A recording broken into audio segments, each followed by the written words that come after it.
De volta com o Band Cidade, olha, com 8 meses de atraso, mais cara do que o custo previsto inicialmente, foi entregue agora há pouco ao tráfego a Ponte Estaiada em São José dos Campos. Quem está lá ao vivo tem mais informações, a nossa repórter Caroline Rossas. Ó, já vejo o pessoal subindo a ponte ali atrás da Carol. Carol, é uma obra importante, mas que também custou muito caro. Tem muita gente aí fazendo turismo, passeando por aí. Como é que está o trânsito? Boa tarde para você.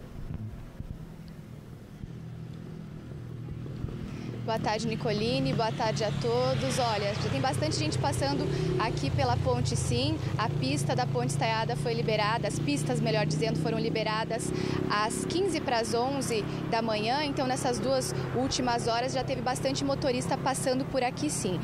E essa pista, né, esse trecho, ele liga a Avenida Jorge Zarur, a Avenida São João, onde a gente está agora, e também a Avenida Cassiano Ricardo.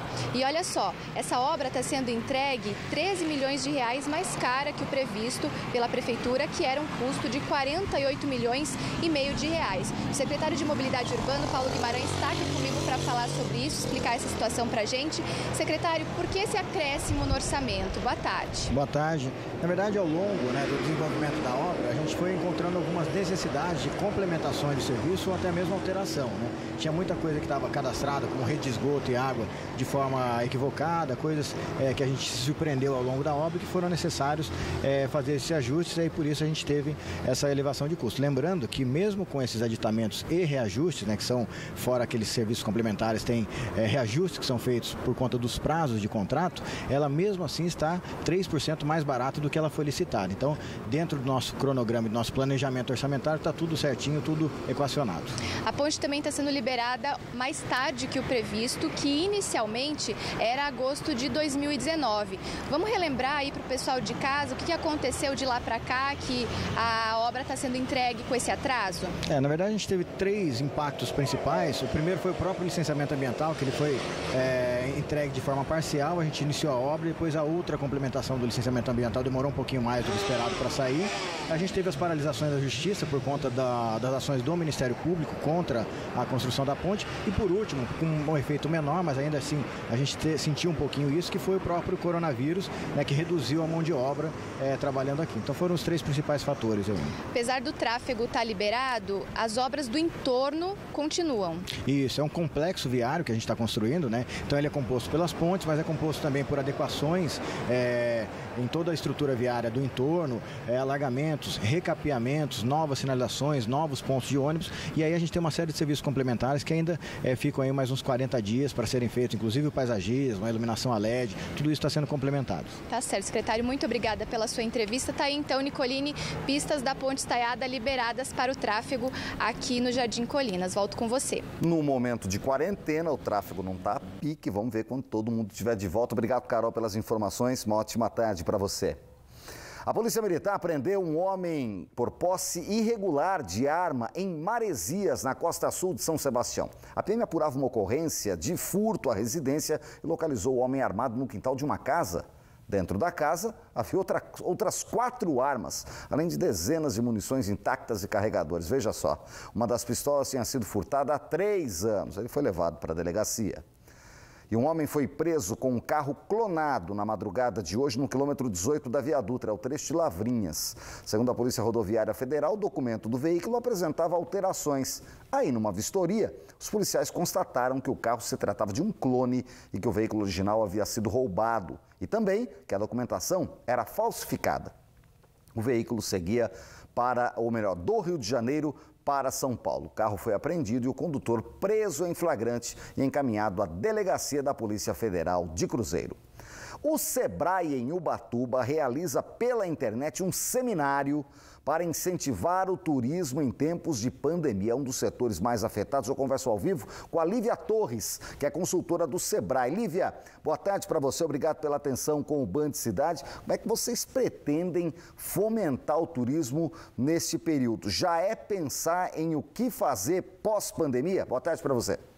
Boa tarde. Agradeço a oportunidade, né, de a gente falar um pouco do evento, mas basicamente esse evento a gente entende que o turismo é um setor que está sofrendo bastante com a pandemia. Então, a ideia do evento é fazer um bate-papo, falar um pouco das linhas de créditos que existe para o setor e ouvir um pouco deles, as dificuldades. Então, vai ser uma tarde bem prazerosa. O setor já conversa entre si, de alguma forma, para pensar o que fazer pós-pandemia, porque está tudo parado, não se pode fazer nada, não se pode fazer passeio, não se pode fazer evento, não se pode fazer show.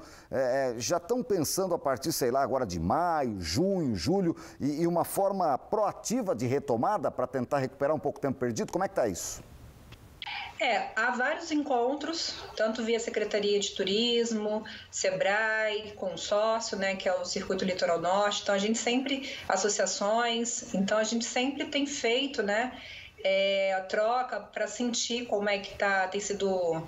Como é que eles estão sentindo, como é que está sendo remarcações, né, com os turistas, porque tinha muita gente que já estava com reservas para feriados, reservas agora para férias, então a maioria está se organizando.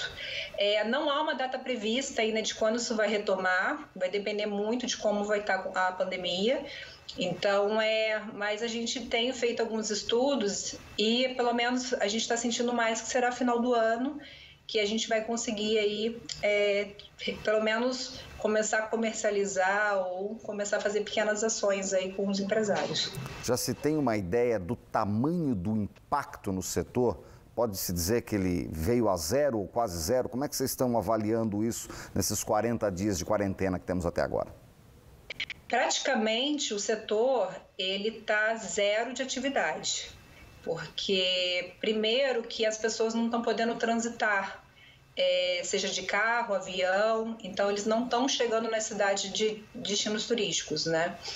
Segundo, que os próprios turistas estão com medo, então os que acabam vindo ou utilizam casas de veraneio, mas não têm acesso a atividades de passeio, de roteiro turístico. Então, é mais no sentido de estar com a família isolado, talvez numa casa um pouco maior, por já ter no litoral. Mas o que a gente observa é que o setor está realmente parado, eles estão com zero turista. E o que tem segurado um pouco é a questão que muitos dos turistas não estão cancelando, eles estão remarcando. Então, aí eu diria que o que está segurando financeiramente para que eles possam honrar com os compromissos é esse adiamento que eles estão conseguindo fazer nas agendas. Perfeito.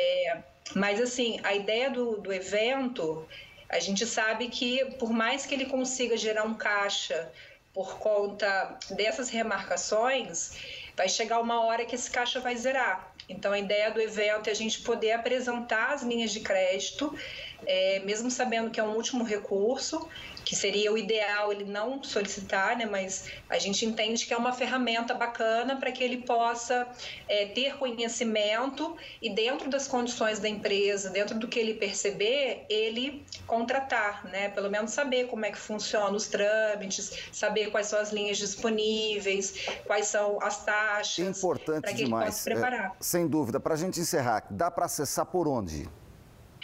A gente tem feito pelo Simpla, com Y, né? Sim. O webinar Crédito para o Turismo. Então, qualquer empresário do Litoral Norte possa acessar.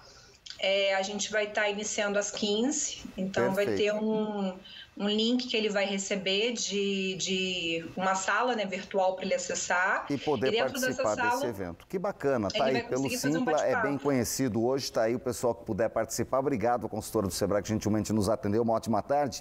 Seguimos com o Band Cidade, porque a crise financeira provocada pela pandemia do coronavírus afeta também situações sociais da região. Em Taubaté, o GAPC, que é o Grupo de Apoio a Pacientes com Câncer, faz um drive-thru para receber doações. Ao vivo as informações com a Sandra Riva. Boa tarde, Sandra. Boa tarde, Nicoline. Para todo mundo que acompanha também o Band Cidade, primeira edição, pois essa foi a medida criada aí pela instituição para conseguir arrecadar as doações. A gente está aqui no estacionamento do Taubaté Shopping para a gente conversar também com a Thaís Teodoro, que é Relações Públicas do GAPC. Thaís, explica pra gente por que foi criada essa medida, né, de drive-thru e o que o grupo está precisando nesse momento de pandemia que as arrecadações diminuíram bastante. Boa tarde para você. Boa tarde, muito obrigada pela oportunidade da gente poder falar do nosso trabalho aqui com vocês hoje. Bom, o drive-thru foi uma ideia em parceria com o Taubaté Shopping, de nós conseguimos fazer com que a população doe de uma maneira segura, porque elas podem passar aqui com o carro delas, nem descer do carro, nós estamos equipados com luva, máscara, álcool em gel, nós pegamos, retiramos a doação, damos um recibo, fazemos toda uma atenção para eles, então eles conseguem vir fazer a doação de uma maneira segura para eles e para nós, e nós conseguimos continuar fazendo com que o trabalho aconteça.